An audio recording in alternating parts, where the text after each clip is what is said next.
Selain itu, pemerintah Kota Surabaya melakukan berbagai upaya dan tahap-tahapan dalam mengamankan aset di Mendokan Semampir. Hingga saat ini, pengamanan aset itu hingga tahap sosialisasi kepada warga belum sampai pada proses penertiban. Asisten Administrasi Umum Hidayat Syah menjelaskan kronologi aset di Mendokan Semampir. Aset itu sebenarnya sudah resmi menjadi milik Pemkot Surabaya sejak tahun 2004.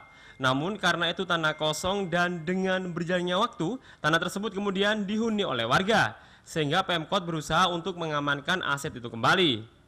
Hidayat memastikan proses pengamanan aset harus dilakukan oleh Pemkot Surabaya, sebab apabila tidak dilakukan, Pemkot akan diperiksa oleh BPK. Ia juga memastikan semua proses pengamanan aset itu sudah sesuai SOP yang berlaku dan saat ini masih tahap proses sosialisasi. Humanis lah, jadi faktor human lah, human error di sana. Sebenarnya tanah itu kan sudah ada sertifikatnya milik kita sejak tahun 2004, dan pada saat itu juga tanah itu kosong. Sejak itu memang sudah kosong, tapi dalam kurun waktu malah dihuni warga. Nah di sini kita kan punya kewajiban untuk menertibkan. Jadi dalam artian kita mau ngitung sebenarnya batas mana sih tanah warga, tanah kita yang di sana, dan teman-teman di sana sudah melakukan pengukuran, dan kami juga didampingi oleh jaksa, jadi pengacara negara selaku pengacara negara, dan juga sudah dilakukan juga pengukuran oleh BPN.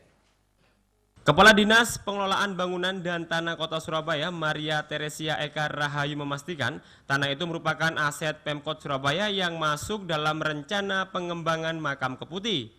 Aset itu pun sudah ada hak pakainya nomor 20 dengan luas 5.455 meter persegi dan 21 dengan luas 3.980 meter persegi atas nama Pemkot Surabaya yang diterbitkan Kantor Pertanahan tahun 2004. Kalau terkait dengan lahannya di Mendokan Semampir itu adalah masuk dalam kawasan pengembangan Makam Keputih. Dan itu memiliki luasan lahan berapa sih? Kalau untuk yang keseluruhan kawasan pengembangan Makam Keputih itu kurang lebihnya 55 hektar. Dan ini adalah bagian dari kawasan pengembangan Makam Keputih. Kalau yang Selanjutnya pada tahun 2017 BPN mengeluarkan hasil pengembalian batas tanah itu dengan memasang tanda batas. Hal itu juga sudah diatur dalam undang-undang yang mengamanatkan bahwa aset itu harus diamankan. Pengamanan itu pun dilakukan secara fisik, administrasi, dan hukum. Nyaman Stadi, Surabaya TV.